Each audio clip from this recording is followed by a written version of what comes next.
Alright everybody, welcome back. Today we are going to, well I guess all weekend, we're going to be going over the last few steps that I have to take before deer season comes in.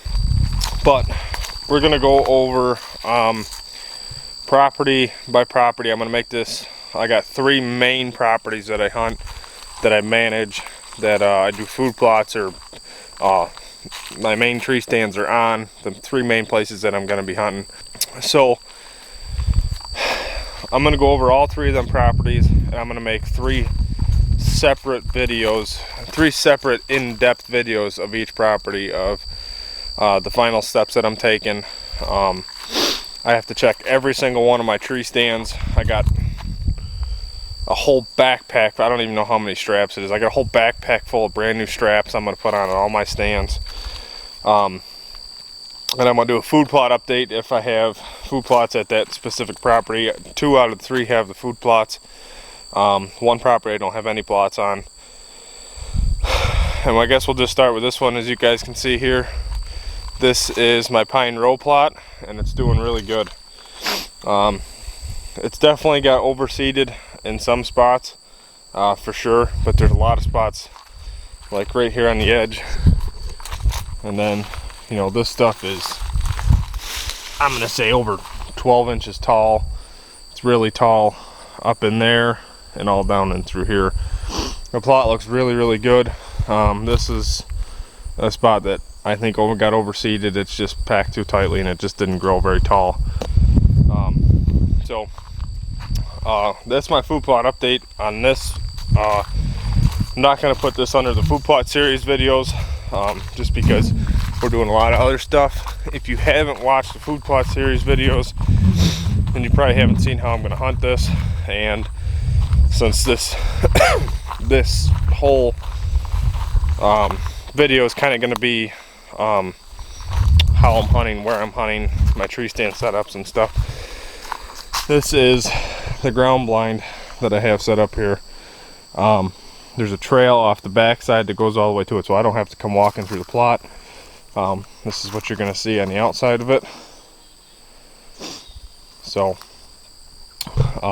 like I said, this stuff here on the outside edge is probably 12 inches tall at least.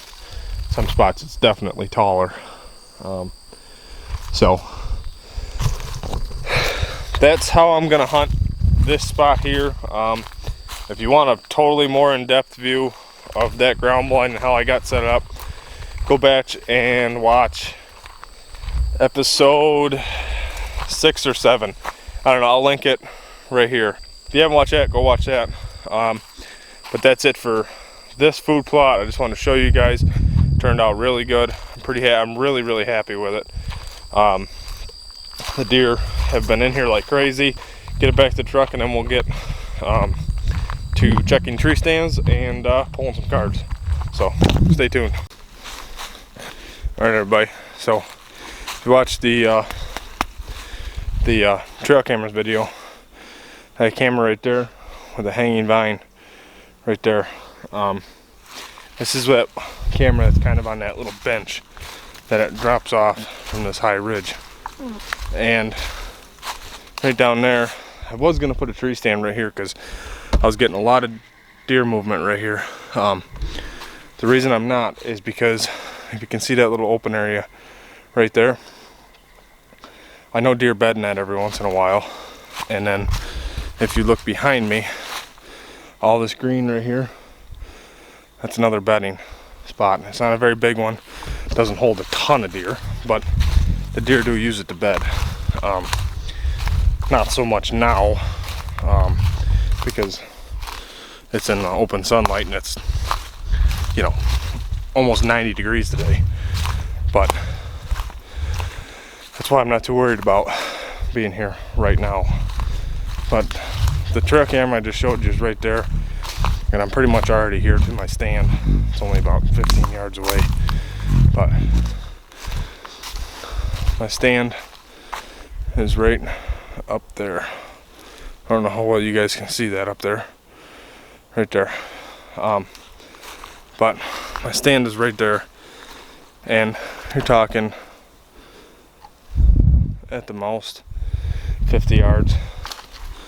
But you guys can see here, it's just open hardwoods right here. And all that bedding is on the side here and out in front of that tree stand. With the wind that's mostly coming from this way, blowing my scent down to the creek. And the deer over the last few years haven't been using that creek very much because a hickory tree fell over and pretty much is blocking that whole creek off, which is working in my advantage because the hickory tree that fell over is just down here.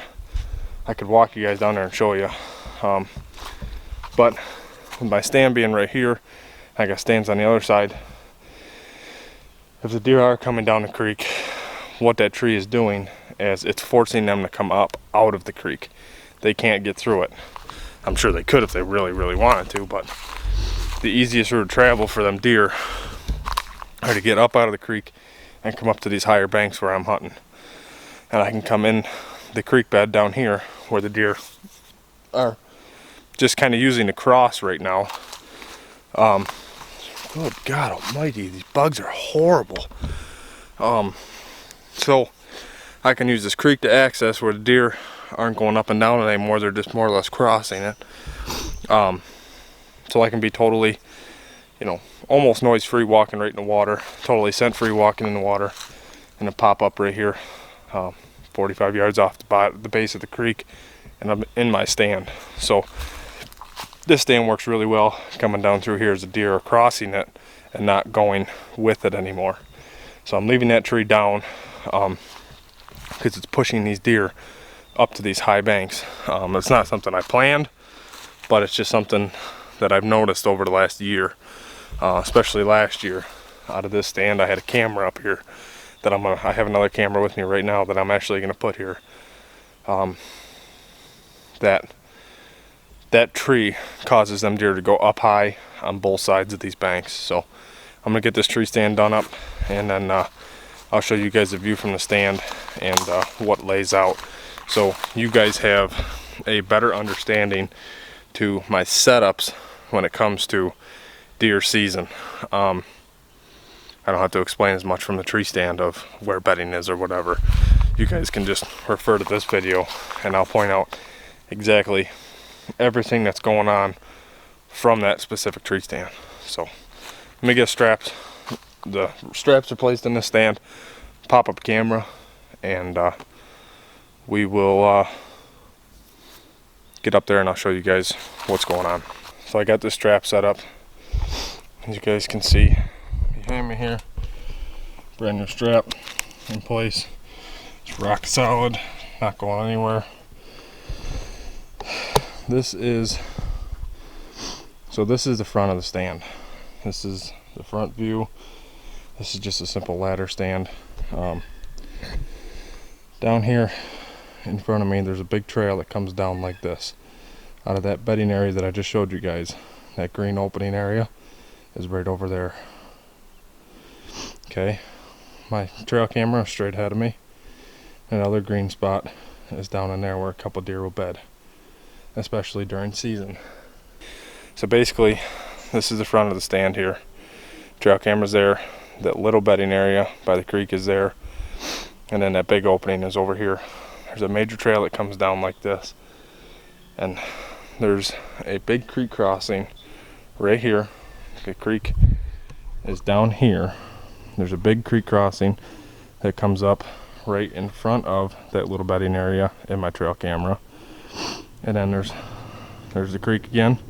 There's another trail crossing that comes up behind the stand. When they come up behind the stand, most of the times they're coming behind the tree stand, behind the stand here, and then they're going this way to get up into that bedding area or that other block of woods. So usually they're crossing right behind me, or most of the deer I see out, sometimes they'll come from up here and come back down across the creek behind me this way too. But the majority of the deer that I see is out here in front of the stand. When they come down that big open trail that I was explaining to you guys, and they get down here, they will either turn and come to this creek crossing and I can shoot them at like 20 yards right there, or they'll come back behind me here and they'll try to get out to that. There's an ag field straight out behind me here. So that's just a really quick rundown of this tree stand. Sometimes I'll come in from that higher bank and then drop down into the creek. But that's all wind depending, because I don't really want to screw myself, and I don't really want to screw my neighbors either. I'm just not that type of person. So that's this stand. I'm gonna get out of here. We're gonna go jump on the four-wheeler, drive all the way around. All right, everybody. We're up in the stand. I got a brand new strap on here, just to make sure all these stands are completely safe when we go to get in them this year. Back here behind me, this is that brush lot. This tree behind me right there is loaded with apples. So there is a trail that runs down. It comes down right here, and it goes right here by the stand at about 10 yards. It's kind of overgrown, so that's why I'm going to talk to the neighbor about reopening it again. Because the deer travel this, the lengthwise of this field. Well, not field, but brush lot. They travel it lengthwise. They bed down here off of this point out here in front of me. And then this all over in here is a big bedding area. My strip food plot is off of that corner of this field. You just go in there about 50 yards, and that's where my strip plot is that we're going to check out here in a minute. And all that back over here, this is all bedding. And on the other side of that is where my other half-acre brassica plot is. So if you stand up in this, you can see this field here. You can see there's the point of all that bedding. You can see all this field here. This is a field that I frost-seeded a bunch of clover in. But this field didn't get cut right away, and I'm pretty sure all that frost seeding that I did here was pretty much a waste. This field got literally 8 feet tall before it was cut, so it just drowned everything out that I planted in here. So you get the brush lot off here, you get the field out here, bedding off the point, bedding off the other side, and it's just a transition, corridor that these deer are coming through. A lot of the bucks and does and everything will come up along the edge of this field, or right down here along the edge of this brush lot. Remember one thing, deer are edge animals. They're always going to use the edge, and they're always going to use terrain diversity to their advantage as either escape routes or travel corridors or territory markings for scrapes, rubs, whatever.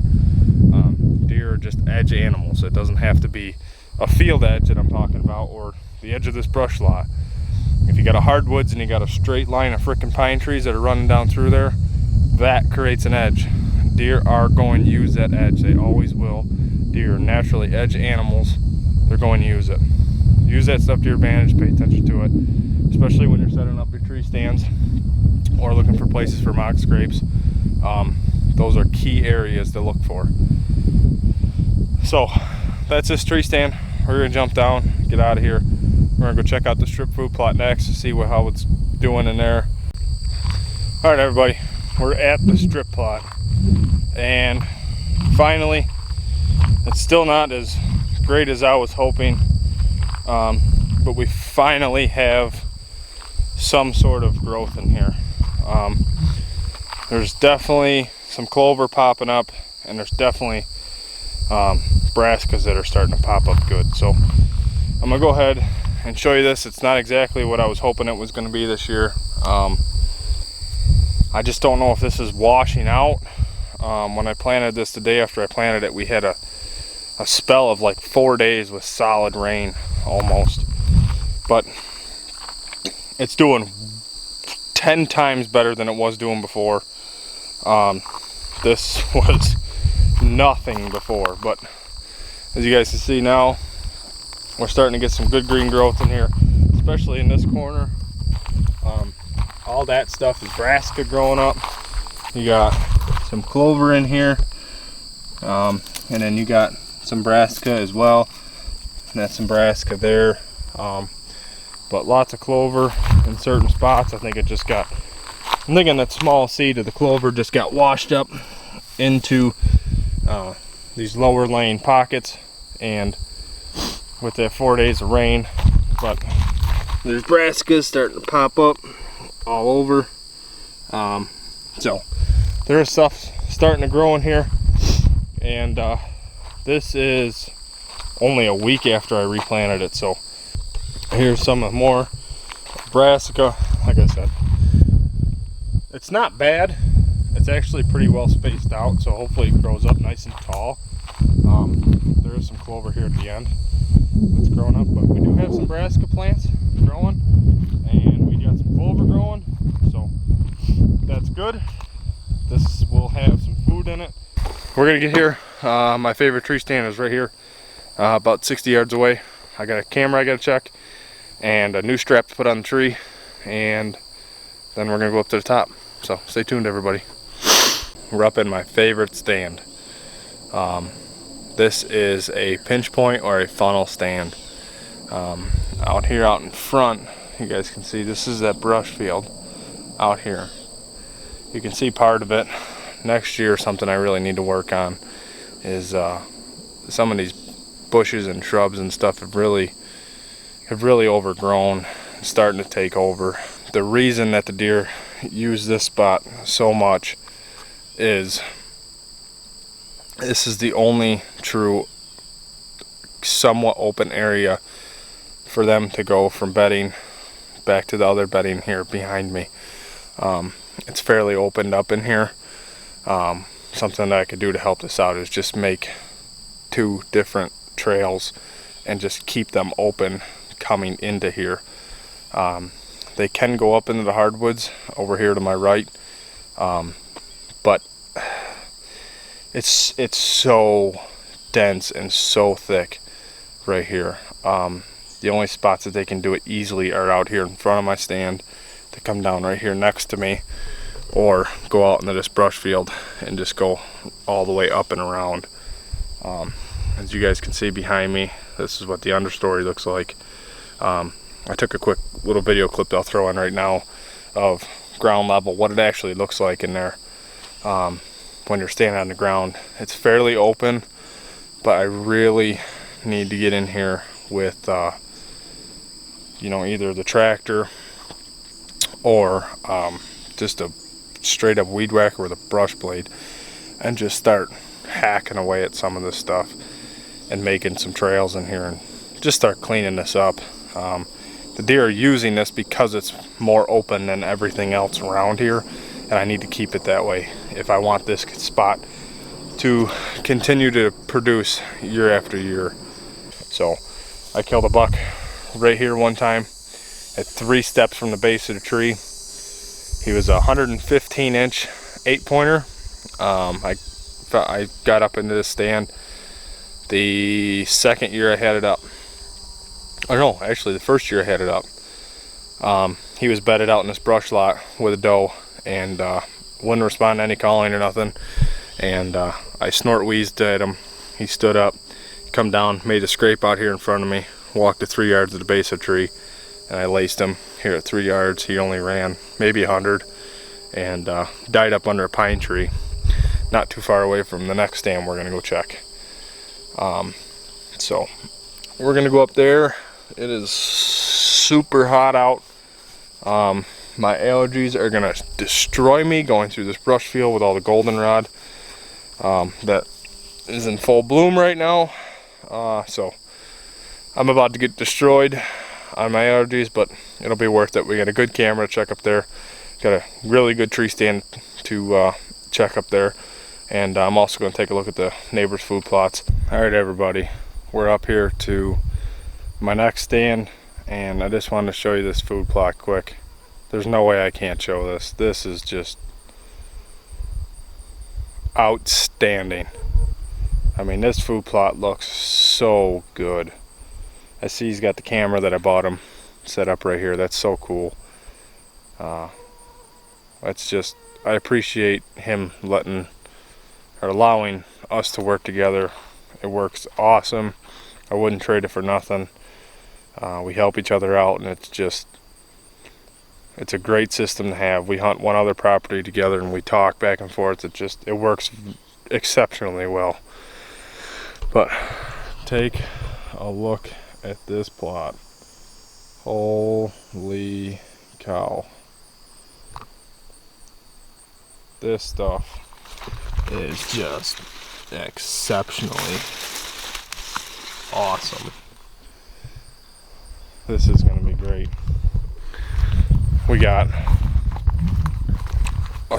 We have so much food up on our end of the property, or not really property, the whole block here.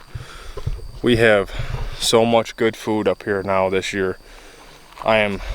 Doesn't look like the deer are using it a whole lot yet. I don't really see a whole bunch of spots that are nipped off or eaten down, but I can assure you that look at the food that's around. The deer can walk 3 feet and just fill up if they wanted to. I'll show you guys the setup and why I have it set up here. Because I had this tree stand set up long before this food plot was here. And which is nice because the neighbor whose property I'm actually on right now, he can hunt my grandma's. He allows me to hunt here. He's always allowed me to access my grandma's from his property, which is just awesome of him to allow me to do. But we have permission on each other's property, and I can shoot on his and he can shoot onto my grandma's. He can even go over there and hunt it. I don't really care. So works good. Work together, find a hunting buddy, and work together with them. It'll make it 10 times more fun. So get in here, do this stuff, and I'll turn you guys back on. Alright, so I just replaced one strap on this tree stand. Everything was good. Just one strap was a little loose, so instead of taking a chance, I just completely replaced it. So you can see behind me, there's a open trail here that leads out to the neighbor's food plot, and it comes right in here to the hardwoods where my grandma owns. Where I just crossed in here is actually the property line. I'm not actually going to go up into this tree stand just because it's pretty high up there. But there's the stand right there. You guys can hopefully see that, maybe. Oh, I'm on manual focus, that's why. So there's the stand up there. It's probably a good 25, almost 30 footer. But we have the property line back here. The brassica plot here is behind me. And then you guys can see it's just hardwoods in here, which is actually starting to grow up too. It's kind of crazy to see changes in the property over the years. But down off here you can see this pine tree. It starts a pine tree edge that runs through this woods. It kind of cuts off the hardwoods and then turns into a big pine tree thicket, and then there's another real small hardwoods on the other side. But there's a bunch of pine trees right in here. It's great thermal cover for the deer. A lot of deer bed off this back point here. But what the deer do is they come right up this edge and they come right here, end up coming right past this tree stand. And then with the food being out here this year, I'm hoping more of the deer will be staying close to here. But all around this food plot is pretty much bedding. There's the unfortunate and fortunate part of this whole block that we're hunting up here. There is a ton of bedding. The unfortunate part about it is there's too much. It makes it too unpredictable to pattern a deer, to really figure out what a deer is possibly going to be doing on a daily basis. Just because he could have, just right here, you're talking acres upon acres of possible bedding that the deer have, and there's just nothing we can totally do about it unless you literally brought bulldozers in here and just started bulldozing some of this to clear it. And I'm just not going to do that. I don't have the money to do that. I don't have the equipment to do that. So that's that. That's that tree stand there. That is going to be the end of this video. I hope you guys enjoyed it. We're going to end this one here. This is the whole update on my grandma's, where my stands are, what they look like, where the food plots are, how the food plots are doing, just the property in general. So that's that for here. We're going to go on to the next property, and that's going to be a whole separate video. So I will see you guys on the next one. Hope you enjoyed. Thanks for watching.